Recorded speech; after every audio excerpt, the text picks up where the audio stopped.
ओम नमो नारायण।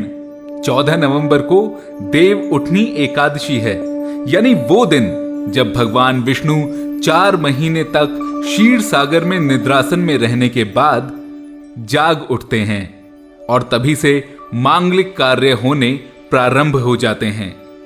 इस देव उठनी एकादशी को देवोत्थान एकादशी और देव प्रबोधिनी एकादशी भी कहा जाता है। पिछले 4 महीनों से जो सारे कार्य भगवान शिव के अधीन होते हैं वो वापस भगवान विष्णु के पास आ जाते हैं और तब से शादी विवाह जैसे सारे मांगलिक कार्य शुरू हो जाते हैं। पौराणिक कथाओं के अनुसार देव उठनी एकादशी पर भगवान विष्णु का शयन काल समाप्त हो जाता है, इसीलिए इसे देव उठनी एकादशी कहते हैं। इस बार एकादशी तिथि 14 नवंबर 2021 की सुबह 5:48 से प्रारंभ होकर 15 नवंबर की सुबह 6:39 पर समाप्त होगी। देव उठनी एकादशी के दिन भगवान विष्णु और माता लक्ष्मी की पूजा अर्चना की जाती है। कहते हैं भगवान विष्णु की पूजा आराधना करने से मोक्ष की प्राप्ति होती है और भक्त मृत्युपरांत विष्णु लोक को जाते हैं। आइए अब आपको बताते हैं कि देव उठनी एकादशी के दिन आपको क्या करना चाहिए। इस दिन प्रातः जल्दी उठकर पवित्र नदियों में स्नान करें और अगर ये संभव ना हो तो अपने नहाने के पानी में थोड़ा सा गंगा जल डाल लें। इस दिन संध्या से पहले पूजा स्थल को साफ सुथरा कर लें और फिर भगवान विष्णु के स्वागत के लिए रंगोली बनाएं। घी के 11 दीपक देवताओं के निमित्त जलाएं।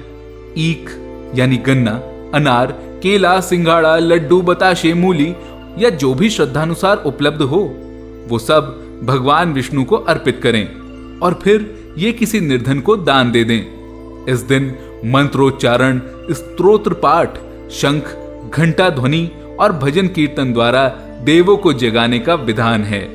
आइए अब आपको देव उठनी एकादशी की कथा सुनाते हैं। एक बार मां लक्ष्मी जी ने भगवान विष्णु से कहा, हे नाथ, आप रात दिन जागते हैं और फिर लाखों करोड़ों वर्षों तक सो जाते हैं, इसीलिए उस समय समस्त चराचर का नाश हो जाता है। क्यों ना आप नियम से प्रतिवर्ष निद्रा लिया करें, इससे मुझे भी कुछ समय विश्राम के लिए मिल जाएगा और इस धरती पर कुछ अनिष्ट भी नहीं होगा।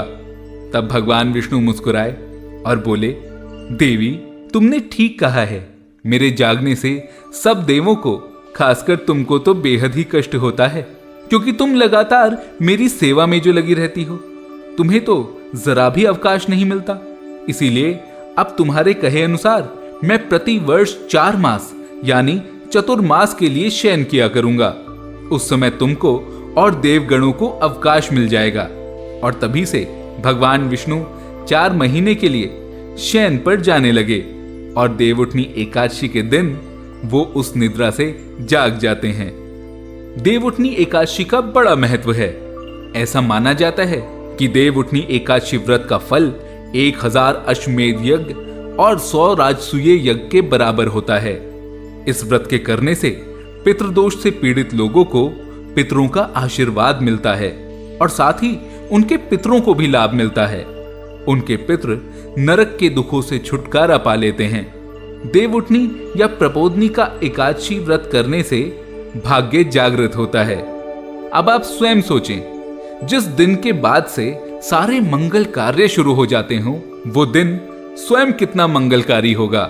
मां लक्ष्मी और भगवान विष्णु आप पर सदा कृपा बनाए रखें। देव उठनी एकादशी की हार्दिक शुभकामनाएं। ओम नमो नारायण। मैं हूं हिमांशु शर्मा। ऐसी और कहानियों और कथाओं के लिए जुड़े रहें एस्ट्रोलॉजिक के साथ फेसबुक, इंस्टाग्राम और यूट्यूब पर। धन्यवाद।